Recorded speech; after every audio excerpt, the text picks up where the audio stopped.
Hey Coach, Cam here from Training Talk. Welcome to this week's episode of Endurance Coaching Business. So I normally talk about things like marketing, productivity, sales, all specific to running triathlon and endurance coaching businesses. So today I'm going to talk about something that is definitely related, but a little bit off that topic, and it's motivation and procrastination.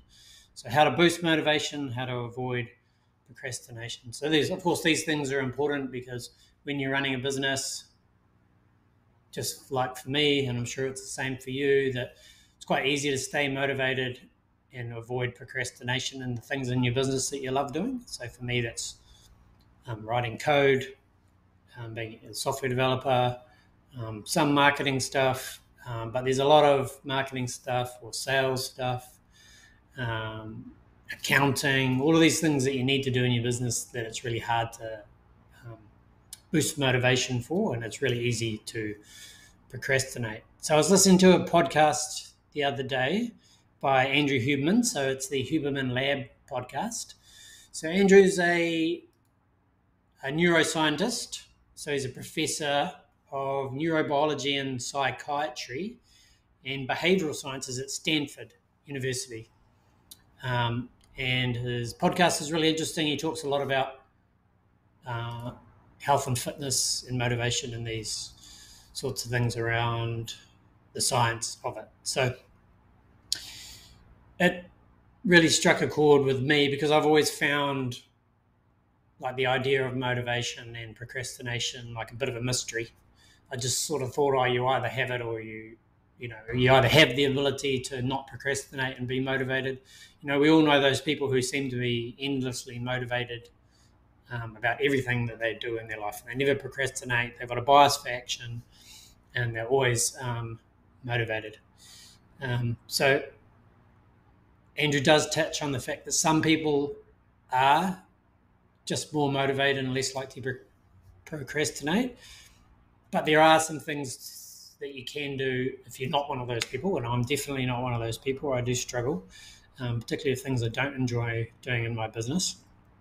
So I have always wondered, why are these people so motivated all of the time, and I'm not. So this podcast helped me understand that.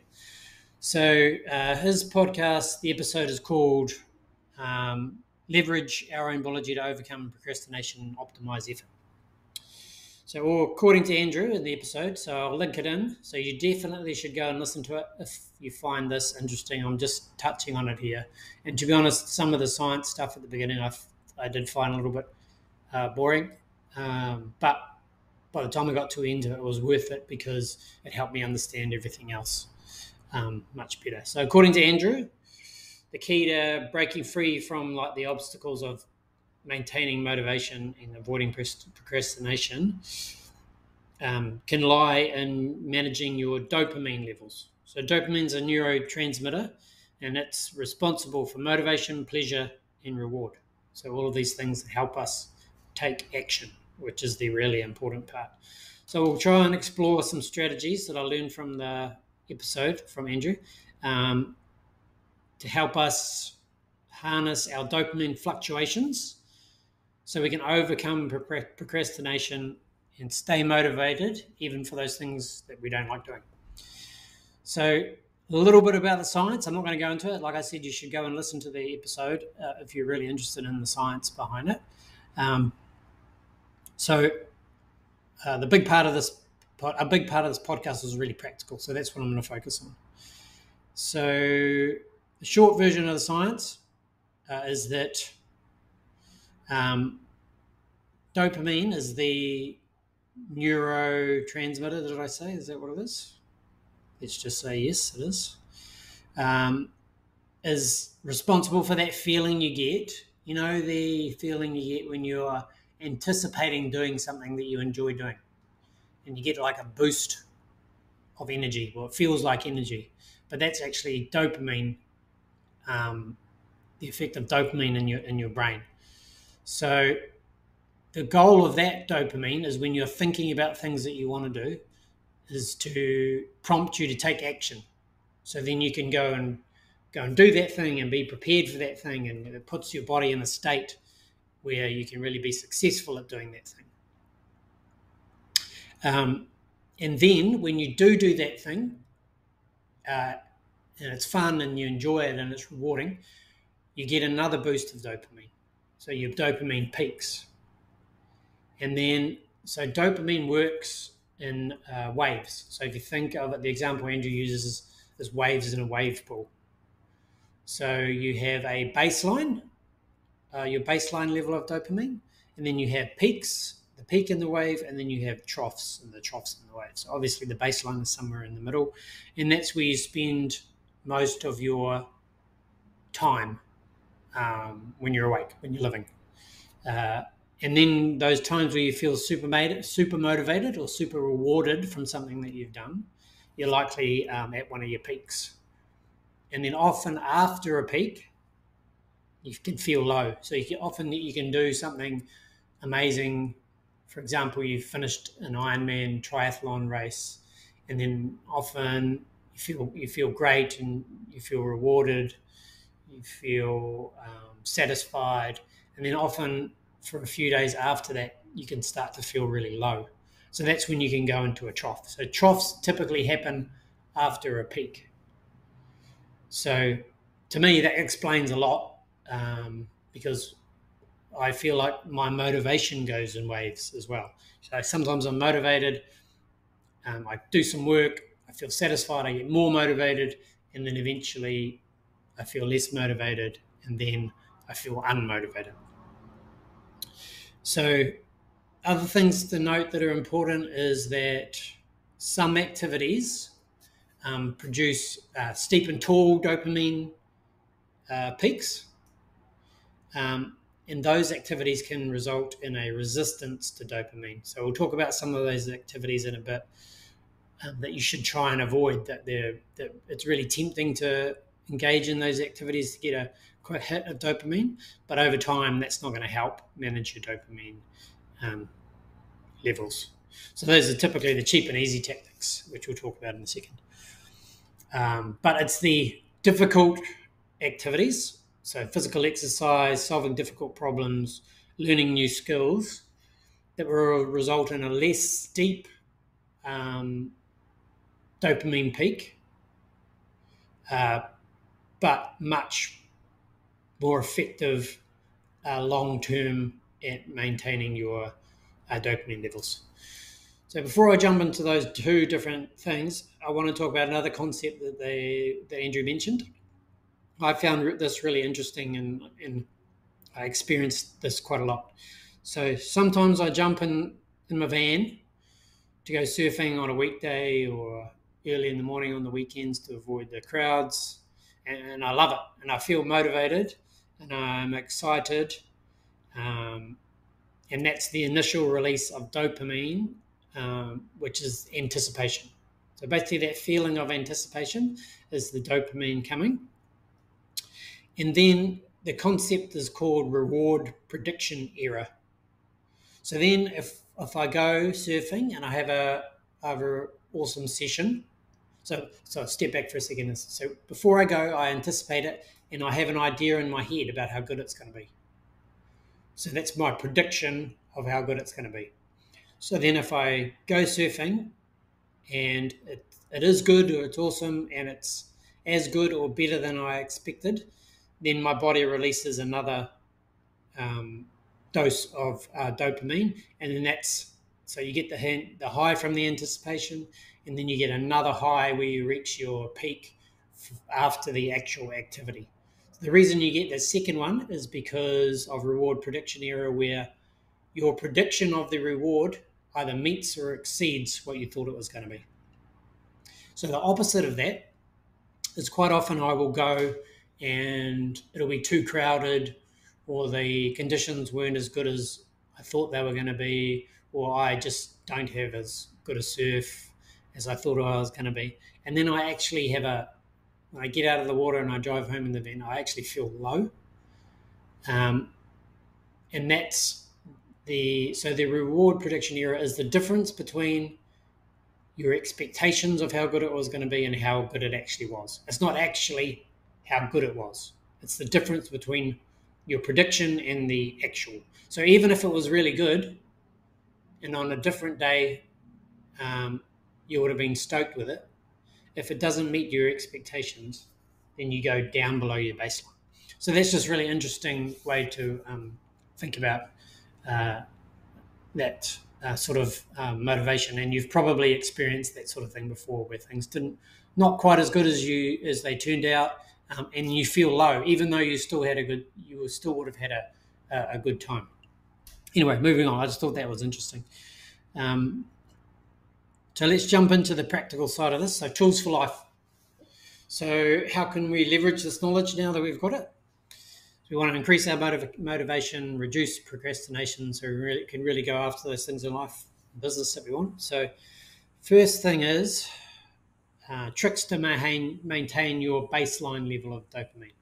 So you've got your peaks and your troughs, and these tips are helping us maintain that baseline, because the higher your baseline can get, the better everything else is going to be. The higher your peak's going to be and the higher your trough's going to be as well. So if we don't have a solid baseline day today, then nothing else really matters. And then we're going to cover the cheap and nasty tricks to avoid. So they make us feel good in the short term, feel like they're working, but over the long term don't work out. And the last thing is some tricks that Andrew shared to get us out of procrastination in the moment. So maintaining a high baseline. I'll just go quickly through these things now. So a crucial aspect of managing dopamine is maintaining a high baseline level. So achieve this, prioritize self-care practices and implement these practical strategies. So these are all things that we all know about, but we don't necessarily relate them back to motivation and procrastination. We know they're good for general health, but in terms of our motivation, I haven't really thought about these things in this way. So sleep, of course, get heaps of sleep, 7 to 9 hours, I think is a recommendation, but there's lots of different data out there. So it's good for brain health, and you want to have your sleep a consistent schedule as well. So, you're getting up around about the same time every morning and going to bed around about the same time, because their consistency is important as well. Sleep environment is important, so keeping it cool, dark, and quiet. Eat a balanced diet. We all know this. Whole foods, lean proteins, complex carbohydrates, but not too many. Healthy fats, but not too many, obviously. Heaps of information out there about brain health. Some specific foods for dopamine.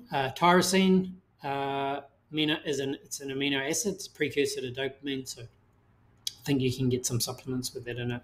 Andrew mentioned in the podcast. So that is present, I think, in things like lean meats, fish, eggs, dairy, so some soy products, some grains, and nuts. Exercise regularly. We don't need to worry about this. We're all exercising regularly. Managing stress.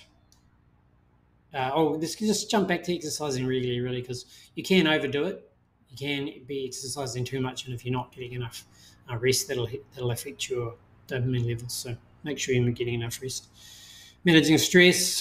So this is typically what most people fall short on.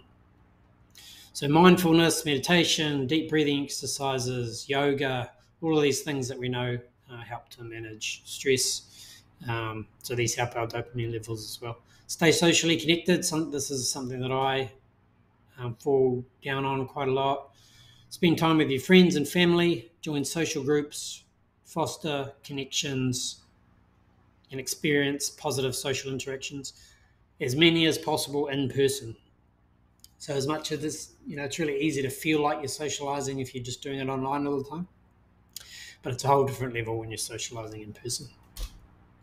Pursue hobbies and interests. So engage in plenty of activities you enjoy, make time for them. Things like playing musical instruments, creative stuff like painting, gardening, all this sort of stuff, It's good to think of some of these things that don't take a lot of effort to get into. So, for example, surfing is really good for me, but it takes a bit of effort because you have to drive to the beach. So a bunch of other stuff. So like learning an instrument, I've got a guitar in there. I don't play enough. Something that you can easily just go and do for 10 minutes during the day, and it's no big deal. So learning new skills. So tackling complex tasks all the time. Again, learning a musical instrument, learning a new language. All of this stuff requires effort, concentration, which all leads to a sense of accomplishment, and that always helps with your dopamine as well. And pursue discomfort and challenge yourself. So tolerating minor discomforts, delaying gratification, this all builds mental resilience and can help regulate dopamine levels as well. Confronting your fears, for example, if you're scared of speaking in public and that might cause anxiety and discomfort, then if you go off and talk to a stranger or something, or have a small conversation with the barista when you buy your coffee, that can really help. And that completing the task itself, because it's challenging for you, can lead to a little dopamine boost and increased confidence. And confidence over time will help your baseline dopamine levels. All right, so maintaining a high baseline dopamine is important. So those are the strategies to do it. You'll be better equipped to stay motivated and focused on your tasks day to day, every day. So next, avoid these quick and easy dopamine boosts. So these are the ones that feel good in the moment, but actually often make you feel shit a little bit later, or definitely aren't good for you over time. So they provide a temporary boost, but then can have a detrimental effect on your overall dopamine levels and mental health in the long run. So remember, we need to be thinking in years, not minutes or days. So alcohol and drugs, obvious one. These things temporarily increase dopamine levels. After you've had your first beer or your first glass of wine, you start feeling pretty good. But of course, and then drugs are the same. And of course, it feels good in the moment, but over time, you've got your issues of addiction. You build up a tolerance to them, and then when you build up a tolerance, you don't get the same amount of dopamine from them. So then you need to drink more or take more drugs just to get that same level of dopamine. And then, of course, that leads to dependence. So over time, this can actually cause a decrease in your baseline dopamine levels. So alcohol and drugs will cause short-term increase in dopamine, long-term decrease in your baseline dopamine level. And then you'll find it really difficult to be really challenging to feel motivated and focused on your everyday tasks. Pornography, I won't go into too much detail here. You get yourself a quick win of dopamine hit, but over time, again, like drugs and alcohol, decreases your sensitivity to dopamine, so is less effective over time and will actually negatively affect your motivation, your focus, and your satisfaction in other areas of your life. Social media is another one. Constantly seeking the validation through likes, comments, and shares on social media gives you a quick dopamine hit, but it creates this dopamine-driven feedback loop that will interfere with your healthy dopamine level regulation. So then you'll need to constantly go and see likes and shares and comments to keep up your dopamine levels. Junk food, so we all know this, processed junk foods, high in sugars and other nasties, trigger a quick dopamine release, your little piece of chocolate, piece of cake, or whatever. That's all fine to have that every now and then, but what you don't want to do is start relying on that junk food to give you your satisfaction or your dopamine hits in life. So those are the quick and easy dopamine boosts to avoid: alcohol and drugs, pornography, social media, junk food. So they'll negatively affect your regulation of your overall mental well-being. So it's crucial to avoid relying on those for your motivation. So instead, we should be focusing on more sustainable practices that promote healthy baseline dopamine that we mentioned earlier, and then they'll help you to encourage motivation, focus, and you'll just be more satisfied in your life. So now the last thing here is, when you're in the middle of your day, you've been doing some work, and then all of a sudden you don't feel motivated, you've got some difficult tasks that you want to do, and you put them off, and you go and do some other things, like you might go and tidy the house, or you might go and mow the lawns, or other easy tasks. And we think to ourselves, like, we're doing these, well, at least I'm achieving something by doing these easy tasks. But Andrew suggests that that's a pretty ineffective way to break your way out of procrastination. And it's actually much more valuable instead to force ourselves into doing some small but difficult tasks for a boost of dopamine to get us back to our important jobs. So in the podcast, he refers to those things as being painful tasks, but what he really means is that they make us uncomfortable. So engaging in painful, or uncomfortable, and effortful activities.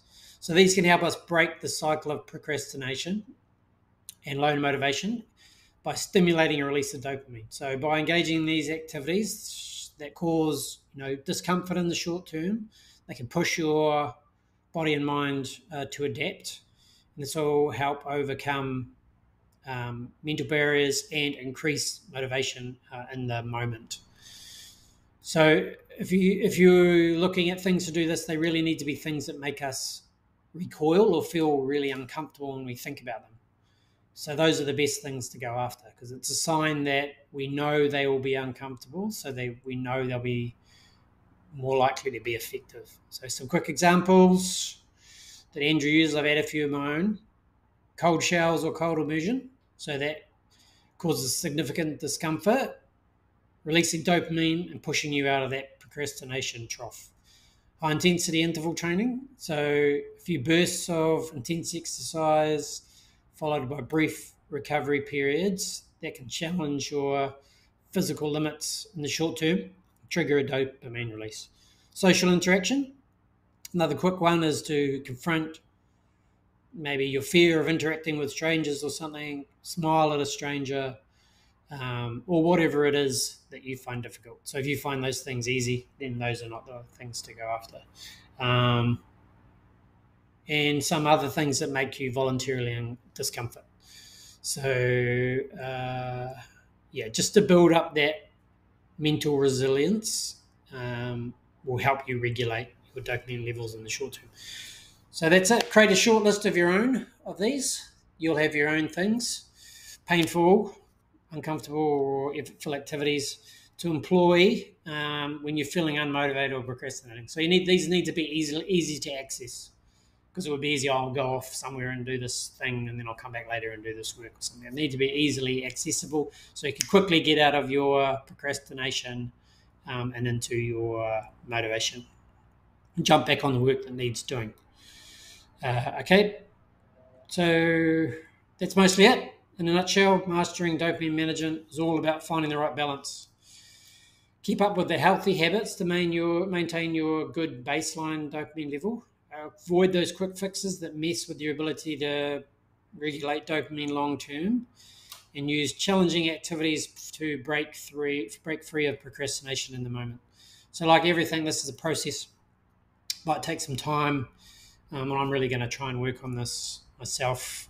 And if you try and work on it, I'd love to hear about how it goes. So I think with a bit of determination and consistency, we can be more well equipped to tackle our goals, stay motivated in the long run, because that's really what's important. How long can you stay motivated through the peaks and troughs of life and business and everything? And then all of this helps us understand our biology, and understanding, of course, can be powerful in helping us overcome obstacles and making meaningful progress in life and business, and that's what it's all about. So a big thanks to Andrew Huberman for sharing his insights.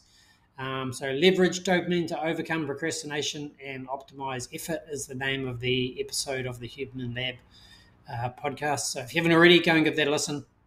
It's packed with heaps of valuable information and actually really practical tips for a science-based podcast. So it's awesome.